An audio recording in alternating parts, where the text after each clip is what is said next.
زمین سے فضا تک پاک فوج کی بھرپور جوابی کارروائی، ہر محاذ پر بھارت کی ذلت اور رسوائی، در اندازی کی ہر کوشش ناکام۔ گزشتہ رات سے اب تک 48 اسرائیلی ڈرونز تباہ، مجموعی طور پر اب تک 77 ڈرونز گرائے جا چکے۔ ISPR کے مطابق تمام ڈرونز مسلسل ریڈار پر مانیٹر کیے جا رہے ہیں۔ غروب ڈرون کی ٹریکنگ ایئر ڈیفنس سسٹم کی کامیابی کا ثبوت ہے۔ DG ISPR کی کچھ دیر میں عالمی میڈیا کے ساتھ اہم پریس کانفرنس متوقع ہے۔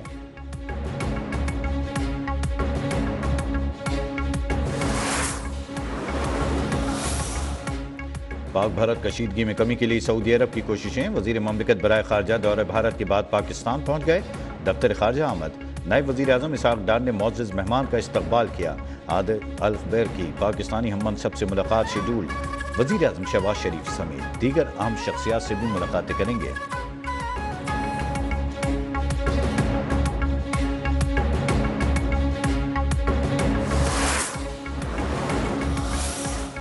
پہلگام واقعے کے بعد پاکستان نے ذمہ داری کا مظاہرہ کیا، لیکن بھارت نے بنا ثبوت مسجد پر بمباری کی، خواتین اور بچوں کو شہید کیا۔ DG ISPR lieutenant general Ahmed Sharif Chaudhry کا ترک میڈیا سے انٹرویو، کہا بھارت ہمیشہ دہشت گردی کی ذمہ داری پاکستان پر ڈالنے کی کوشش کرتا ہے، بھارت کی طرف سے الزامات کا سلسلہ بند ہونا چاہیے۔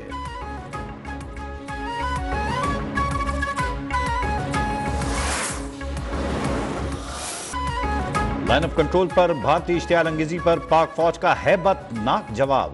کیلر سیکٹر میں مہیری چیک پوسٹ خالصہ ٹاپ، رکھ چکری سیکٹر میں دنا ٹاپ اور ماؤنٹ پوسٹ تباہ۔ حاجی پیر سیکٹر میں جھنڈ زیارت پوسٹ، پیر کانتی سیکٹر میں جبار اینڈ ترکیان کمپلیکس نیست و نابود۔ دھرمسال پوسٹ 2 پر دشمن نے شکست تسلیم کر لی، سفید جھنڈا لہرا دیا۔ بٹالین ہیڈ کوارٹر سوجی اور ہیڈ کوارٹر نانگا تک بھی ملیا میٹ۔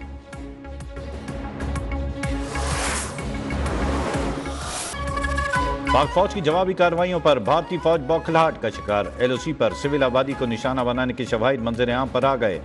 حجیرہ، فارورڈ، کوہٹا اور کھوئی رٹا میں معصوم شہریوں پر مسلسل گولہ باری۔ سیکیورٹی ذرائع کے مطابق بھارتی فوج کی بلا اشتعال فائرنگ سے 5 شہری شہید جبکہ 7 زخمی ہو گئے۔ بھارتی فوج کی جانب سے شہری آبادی پر بھاری ہتھیاروں کا استعمال۔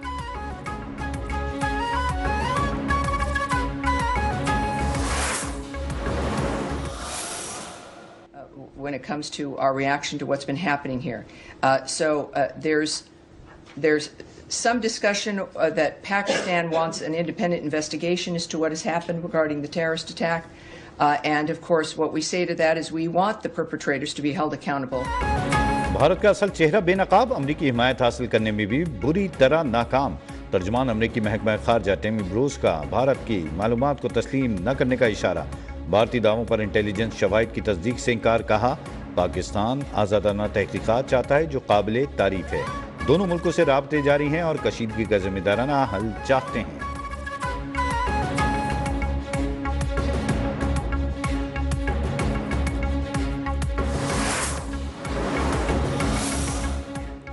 ایک قوم ایک آواز بھارت کو پسند نہ آیا، نیوز 1 پر انڈیا میں پابندی۔ نیوز 1 ایک قوم ایک آواز پر کاربند رہے گا۔ مودی سرکار کی بھارتی عوام سے حقائق چھپانے کی کوشش، پہلگام واقعے پر بھارتی سازش کا پردہ فاش کرنے والے صفحے اول کے پاکستانی نیوز چینل نیوز 1 پر پابندی لگا دی گئی۔ بھارتی جارحیت سے علاقائی امن و سلامتی کو خطرہ ہے، پاکستان اپنے دفاع کے لیے پرعزم ہے، وزیر خارجہ اسحاق ڈار نے برطانیہ پر بھی واضح کر دیا۔ برطانوی ہم منصب سے ٹیلی فونک رابطہ، بھارتی حملوں کے باعث پیدا ہونے والی صورتحال پر بریفنگ، ڈیوڈ لیمی کا شہریوں کی جانوں کے ضیاع پر اظہار تعزیت، صورتحال پر گہری تشویش کا اظہار، دونوں ملکوں سے کشیدگی خاتمے کے لیے اقدامات پر زور۔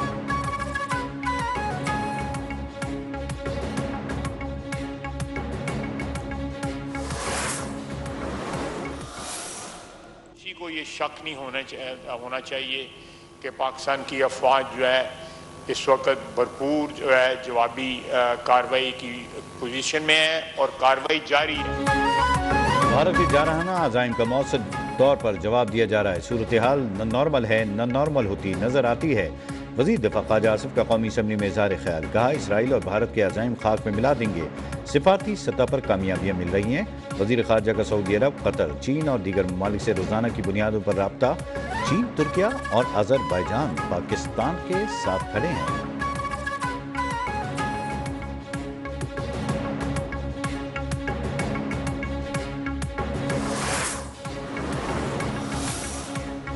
بھارت کی مہم جوئی نہ روکی گئی تو پورا خطہ نئی جنگ کی لپیٹ میں آ سکتا ہے.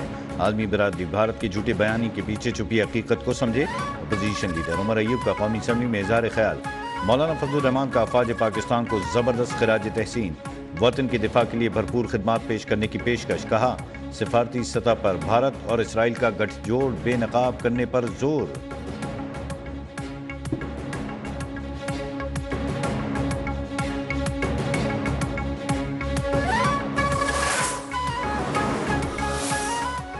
خطے کی خطرناک صورتحال کا ذمہ دار بھارت ہے. پاکستان کی سلامتی پر ہرگز آنچ نہیں آنے دیں گے. وزیر داخلہ نے امریکہ پر واضح کر دیا. محسن نقوی سے امریکہ کے قائم مقام سفیر نیٹلی بیکر کی 48 گھنٹے میں دوسری اہم ملاقات. پاک بھارت کشیدگی اور سرحدوں کی صورتحال پر تبادلہ خیال. محسن نقوی نے بھارت کی روز دہشت گردی سے متعلق آگاہ کیا.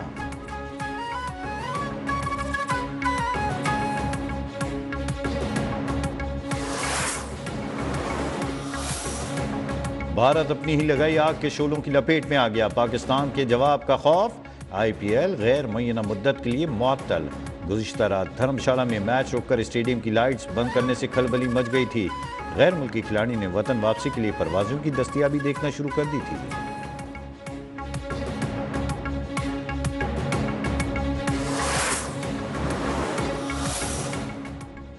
لاہور ایئرپورٹ پر فلائٹ آپریشن بحال. ترجمان پاکستان ایئرپورٹس اتھارٹی کے مطابق ملک کے دیگر ایئرپورٹس پر بھی فلائٹ آپریشن معمول کے مطابق جاری. پاک بھارت کشیدگی کے باعث فضائی حدود کی بار بار بندش. گلف کیریئرز نے پاکستان کے لیے اپنا فضائی آپریشن عارضی طور پر بند کر دیا. قطر، ایمریٹس، اتحاد اور سعودی ایئر لائن کی تمام پروازیں منسوخ.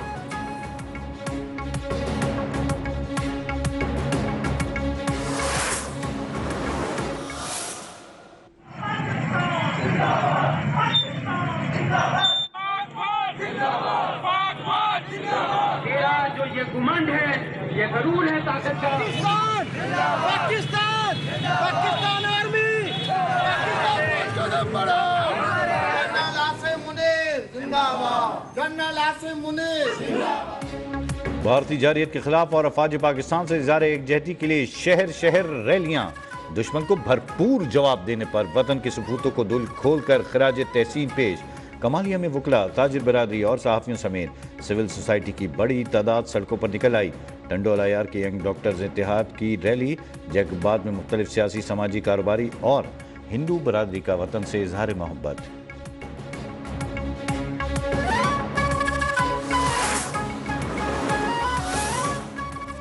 پاکستان کے خلاف جنگ بھارت کی آخری جنگ ہوگی. 2 کروڑ سکھ پاکستان کے ساتھ کھڑے ہیں.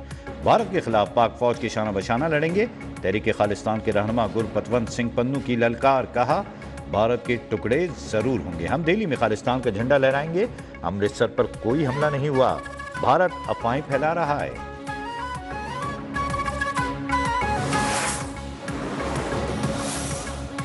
فالس فلیگز آپریشن کے بعد بھارت کو ہر محاذ پر ناکامی.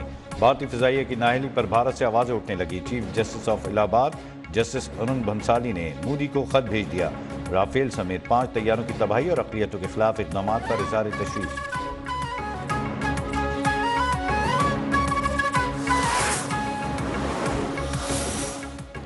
مودی سرکار کی اپنی شکست، نالائکی اور نااہلی چھپانے کے جتن. Social media platform X کو 8000 سے زائد اکاؤنٹس بلاک کرنے کا ایگزیکٹو آرڈر جاری. بین الاقوامی میڈیا اور سوشل میڈیا ایکٹیوسٹ کے اکاؤنٹس پر بھی پابندی کے احکامات. ایکس انتظامیہ کے مطابق یہ نہیں بتایا کہ ان اکاؤنٹس نے کون سے بھارتی قوانین کی خلاف ورزی کی ہے.